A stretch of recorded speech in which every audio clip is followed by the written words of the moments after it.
आज की डेट पे जब आप बात करते हैं पोर्टफोलियो की, तो पोर्टफोलियो का मतलब होता है फ्रेंड्स, आपके पास 5 चीज़ें उस पोर्टफोलियो के अंदर जरूर होना चाहिए। नंबर 1, शेयर्स में आपका डायरेक्ट इन्वेस्टमेंट हो। नंबर दूसरा, म्यूचुअल फंड में आपका इन्वेस्टमेंट हो, और जिसमें आप प्रेफरेंस देना स्मॉल कैप को दे सकते हो, मिड कैप को दे सकते हो, मेरा यही मानना रहता है। और एक इंडेक्स फंड को ले लो, सारे वीडियो मेरे डिस्क्रिप्शन बॉक्स में पढ़ें, आप देख सकते हैं। तीसरे नंबर पे आपका होना चाहिए एक पेंशन फंड। चौथा होना चाहिए आपका फ्रेंड्स, इसके साथ साथ फिक्स डिपॉजिट हो या रिकरिंग डिपॉजिट हो। चौथा इन्वेस्टमेंट आपका वहाँ होना चाहिए। पांचवा इन्वेस्टमेंट आपका प्रॉपर्टी में होना चाहिए। तो जब ये पांचों इन्वेस्टमेंट आप कर देते हो, share market, mutual fund, fix deposit या रिकरिंग डिपॉजिट, एक पेंशन फंड और इसके साथ साथ प्रॉपर्टी में इन्वेस्टमेंट, तो आपका एक बेहतरीन पोर्टफोलियो क्रिएट होता है करीब 20 से 30 सालों के अंदर, जिससे आप ये मान के चलो करोड़पति तो आप बन ही जाते हो। तो इसीलिए मैंने एक पेंशन फंड चुना है आपके लिए आज, LIC पेंशन फंड। इसके सब्जेक्ट में कंप्लीट नॉलेज दूंगा, साथ ही साथ इस वीडियो को देखने के बाद आपको सारे डाउट क्लियर हो जाएंगे। और एग्जांपल मैंने LIC पेंशन फंड का लिया है, आपको कोई और पेंशन फंड पसंद आता है तो मैं आपको डिफरेंट ऑप्शन और भी दूंगा नीचे चल के। चलिए मैं बात कर लेता हूँ आपकी आज पेंशन फंड से रिलेटेड। देखिए पेंशन फंड में होता क्या है, एक तो रिस्क आपका मॉडरेट रहता है। मॉडरेट का मतलब क्या होता है, बीच का होता है रिटर्न। अब बीच का कैसे होता है, क्योंकि जब भी पेंशन फंड की मैं बात करता हूँ, जैसे LIC की आज मैंने बात करी है, तो इक्विटी में आपका पैसा 50% डिप्लॉय रहता है। इक्विटी का फ्रेंड्स मतलब क्या होता है, इक्विटी का मतलब ये होता है ये लोग LIC वाले जो हैं आपका 50% रुपए शेयर मार्केट में लगाएंगे और 50% आपका पैसा कॉर्पोरेट के डेट में लगाएंगे। डेट का मतलब होता है फ्रेंड्स डिवेंचर और टर्म लोन।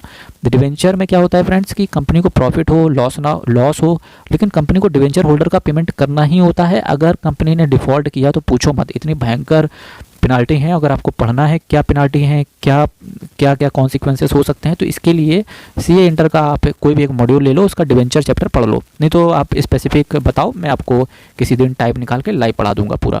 गवर्नमेंट बॉन्ड की बात करेंगे तो 20% आपका पैसा गवर्नमेंट बॉन्ड में ये कंपनी लगाती है। तो देखो कितना सिक्योर हो गया, प्लस आपको टेंशन भी नहीं है, रिस्क आपका मॉडरेट है। इसी के साथ साथ देखो इस पेंशन फंड में मैं छोटा बात करता हूँ कि अगर आपने केवल 4,000 रुपये, केवल मिनिमम, लेकिन 4,000 तो लगाएं। 4,000 से मेरा मतलब ये होता है कि साल का करीब हो गया आपका 50,000 रुपये। 12 चौक 48,000 रुपये हो गया। तो किसी तरीके से आप 50,000 के आसपास तो जरूर लगाएं। जिन भी लोगों का टैक्स कट रहा है, जिनका नहीं कट रहा है, तो वो देख सकते हैं यहाँ अपॉर्चुनिटी एक। देखो 4,000 रुपये अगर आपने हर महीने लगाते हैं, लेकिन क्या है, invest every month for 30 years. 30 साल तक अगर आपने ऐसा काम किया, 4,000 रुपये 30 साल तक हर महीने लगाए, तो 1,41,19,655 रुपये का एक बड़ा कॉर्पस इकट्ठा हो सकता है। प्लस लोग कहते हैं म्यूचुअल फंड में डर लगता है, इसमें तो फ्रेंड्स डर की बातें नहीं होती, क्योंकि रिस्क ही बहुत कम होता है। और मैंने देखा है बहुत सारे लोग ITR जब फाइल करा के आते हैं, तो वो लोग कभी कभी पेंशन फंड को उठा के बेच देते हैं, तो उनको केवल 10-11% से ही उन्होंने 5 से 6 सालों में अपना फंड डबल किया है। एक मैं ITR फाइल करा था तो 3 लाख रुपए का बंदे के कॉस्टिंग थी, बेचा तो उसका जो टोटल मैच्योरिटी निकल के आ रही थी तो 6 लाख, उसका पूरा टैक्सेशन किया तो बाद में पता चला। सोच के देखो यार, इतना भयंकर जब कॉर्पस इकट्ठा हो जाता है, और प्लस इतनी सेफ्टी के साथ। देखो इन्वेस्टमेंट आपका 48,000 रुपये जाएगा, जिसपे आपको ना 14,976 रुपये का आप टैक्स बचा लोगे। मेरे भाइयों बहनों, आपका टैक्स बच गया 14,976 रुपये। जिसका 2 लाख 2.5 लाख रुपये टैक्स कट रहा है, तो वो 14,000 रुपये अपने बचा सकता है जेब से। तो केवल क्या इन्वेस्टमेंट की प्लानिंग चाहिए केवल मेरे मित्रों। और ये देखो एक चीज़ और बताता हूँ, लोग कहेंगे 80C में नॉलेज ही नहीं होता लोगों को। 80C में आप बचा सकते हो 1,50,000 रुपये का, प्लस 80CCD 1B में आपका 50,000 रुपये का एडिशनल डिडक्शन मिलता है, जो कि पेंशन फंड से आता है। तो 1,50,000 रुपये से ऊपर होता है ये। तो 14,976 का आपने टैक्स बचा लिया जहाँ से। इसके साथ साथ ये कंपनी बोलती है कि कोई भी एक ऐसा पेंशन फंड जो कि अपनी कैटेगरी में आपको 12% तक रिटर्न दे दे साल का, ठीक है, और दे ही देते हैं पेंशन फंड रिटर्न 12% के आसपास, ठीक। तो आप पता है क्या करते हो, तो ये 1,41,19,655 इतना बड़ा रिटर्न कॉर्पस आप इकट्ठा कर सकते हो। आपने टैक्स भी बचा लिया, आपका 1 करोड़ का पोर्टफोलियो भी बन गया, तो आपको टेंशन किस बात की रह गई। इसी के साथ साथ invest ₹50,000 every year and save up to 15,600 on taxes over and above the 80C। देखो क्या बोला, 80C से ऊपर।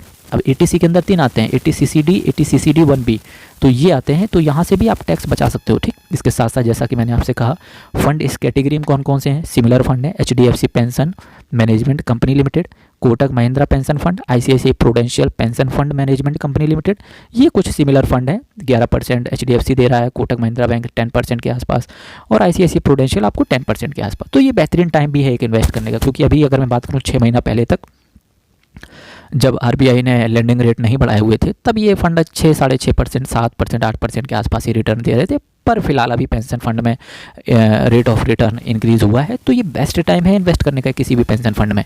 इसके साथ साथ फंड की इन्फॉर्मेशन अगर मैं देख लूँ तो LIC पेंशन फंड था, पेंशन टियर 1 टाइप का फंड है। अभी आपको ये पता चलेगा टियर 1 और टियर 2 क्या होते हैं, बात करूँगा। As on date 30 June 2019 scheme को जो असेट साइज है 1,01,600 करोड़ का बहुत बड़ा AUM है मेरे मित्रों। एक्सपेंस रेशियो 0.01% का एक्सपेंस रेशियो है कंपनी का, ठीक है। इसी के साथ साथ टैक्स सेवर फंड बेनिफिट, देखो आपका एक चीज़ रहेगा जो ये टियर 1 में है ना, तो लॉक इन पीरियड आपका रहेगा 60 साल तक। 60 साल तक इस फंड को आप विड्रॉ नहीं कर पाएंगे। आप विड्रॉ कब कर पाएंगे, जब आपका 60th बर्थडे होगा, जब आप 60वां बर्थडे अपना मना रहे होंगे, अपनी ज़िंदगी के सबसे अच्छे सिल्वर गोल्डन जुबली वाले डेज, प्लेटिनम वाले डेज, तब आपके पास ये फंड ओपन हो जाएगा। मुबारक हो। The pension plan 40% of the accumulation pension wealth of the subscriber has to be utilised for purchase of annuity monthly pension. देखो जो उससे जो 40% पेंशन होगा उसको आप मंथली पेंशन में कन्वर्ट करा सकते हो। इसी के साथ साथ कुछ और चीज़ें भी बेनिफिट है आपको इस चीज़ का। टैक्स फ्री लमसम विड्रॉवल, देखो 60% जो कॉर्पस, देखो 40% की आप मंथली करवा सकते हो, मंथली पेंशन के रूप में बंधवा सकते हो। इसके साथ साथ जो 60% आपको मिलेगा ना वो टैक्स फ्री होगा। बाकी 40% क्या होगा, आप मंथली पेंशन करवा लो, उस पर 40% का ये मान के चलो कहीं ना कहीं टैक्स कट जाएगा, लेकिन 60% आपका कॉर्पस जो होगा वो टैक्स फ्री होगा। ठीक, अब मैं बात करूंगा यहाँ से विड्रॉवल डिटेल्स की। विड्रॉवल डिटेल्स जो 60 साल की एज में जो आप विड्रॉ करोगे आप 60% विड्रॉ कर पाओगे, और जो 80 साल जब आपके हो जाएंगे, ठीक, earn monthly pension from remaining corpus, आपको 80 साल तक जो भी आपका रिमेनिंग कॉर्पस बचेगा होगा, जैसे 1 करोड़ का बचा तो 60% तो आप विड्रॉ कर सकते हो, वो भी टैक्स फ्री रहेगा, 60 लाख आपको मिल गया। इसके साथ साथ जो आपका 40 लाख बचा तो 40 लाख आप मंथली आपको मिलता रहेगा, कितने साल तक, 80 साल तक। तो ये रहा लॉक इन पीरियड आपका, 60 साल तक आपका पूरा लॉक इन पीरियड रहेगा, 60 साल मतलब 60th बर्थडे तक।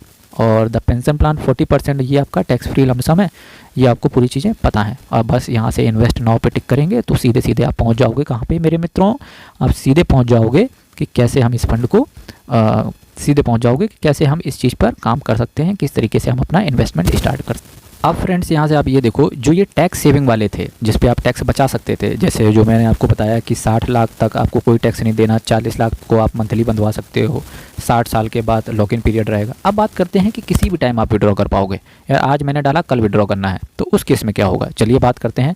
और मैं एग्जाम्पल लूँगा आपके सामने, पेंशन फंड का ही एग्जाम्पल लूँगा आपके सामने।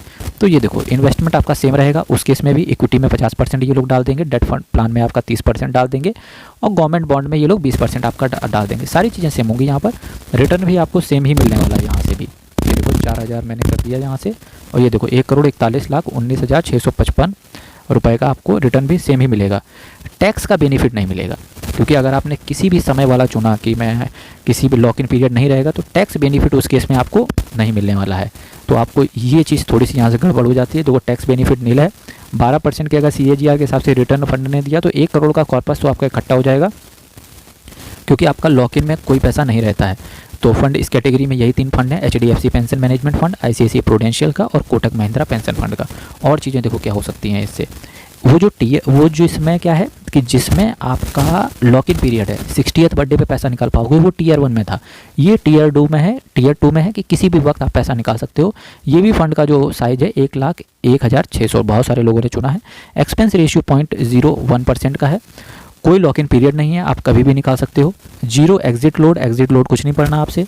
लो फंड मैनेजमेंट कॉस्ट है, फंड मैनेजमेंट का कॉस्ट है आपसे पड़ रहा है 0.01% fund management cost. Tier 2 is the cheapest investment product available.